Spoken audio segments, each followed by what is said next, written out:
Hi friends, எல்லாரும் எப்படி இருக்கீங்க? நல்லா இருக்கீங்களா? நம்ம இப்போ என்ன பண்ண போகிறோம் பார்த்தீங்கன்னா மாங்காய் சாதம். சரியா? மாங்காய் சாதம் பண்ணுறதுக்கு நான் இந்த மாங்காய் எடுத்திருக்கேன்.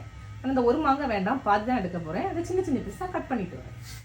இப்போ மாங்காய் சாதம் பண்ணுறதுக்கு தேவையான பொருட்கள் என்னென்னு பார்த்தீங்கன்னா, எண்ணெய் எடுத்துருக்கேன், நல்லெண்ணெய் எடுத்துருக்கேன். நல்லெண்ணெய், கடுகு, ஜீரகம், கருவேப்பிலை, காஞ்ச வத்தல், உளுந்தம்பருப்பு, கடலைப்பருப்பு, இஞ்சி, மல்லி இலை, கொஞ்சமாக மஞ்சப்பொடி, உப்பு, காயப்பொடி, மாங்காய். இது வந்து ஒட்டு மாங்காய் தான், சீக்கிரம் வெந்துடும். இது எந்த அளவு நீங்கள் சாதம் எடுக்கிறீங்களோ அதை பொறுத்து மாங்காய் குவான்டிட்டி நீங்கள் போட வேண்டியிருக்கும். இப்போது மாங்காய் சாதம் எப்படி ரெடி பண்ணுறதுன்னு பார்ப்போம். இப்போ வானொலி அடுப்பில் வச்சு நல்லெண்ணெய் ஊற்றிடுவோம். எண்ணெய் காஞ்சதுமே கடுகை போட்டுருவோம். அப்புறமா எப்போவுமே கடுகு பொட்டி முடிஞ்ச பிறகு தான் அடுத்தது சேர்க்கணும். சரியா? ஜீரகத்தை போட்டுருவோம். கருவேப்பிலை, காஞ்ச மிளகா, உளுந்தம்பருப்பு, கடலைப்பருப்பு. எண்ணெய் ரொம்ப ஊற்ற வேண்டாம், கொஞ்சம் ஊற்றினாலே போதும்.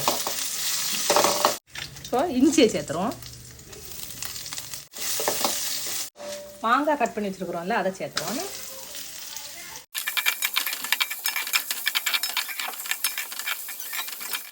இப்போ இது கூட கொஞ்சம் உப்பை சேர்த்துறோம்.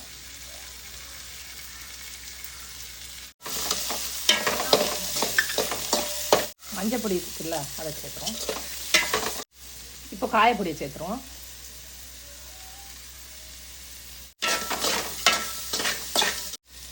லாஸ்ட்டாக சாதத்தை போட்டுருவோம். போட்டு ஒரு கிளறுவோம்.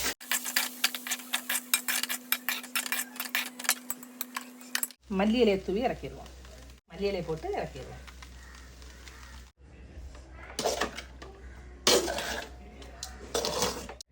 ஃபைனலாக டேஸ்டான யம்மியான மாங்காய் ரைஸ் ரெடி. நீங்களும் ட்ரை பண்ணி பாருங்கள். என்னோட இந்த வீடியோ உங்களுக்கு பிடிச்சிருக்குன்னா என்னோட சேனல் லைக் பண்ணி ஷேர் பண்ணி சப்போர்ட் பண்ணுங்கள் ஃப்ரெண்ட்ஸ். தேங்க்யூ.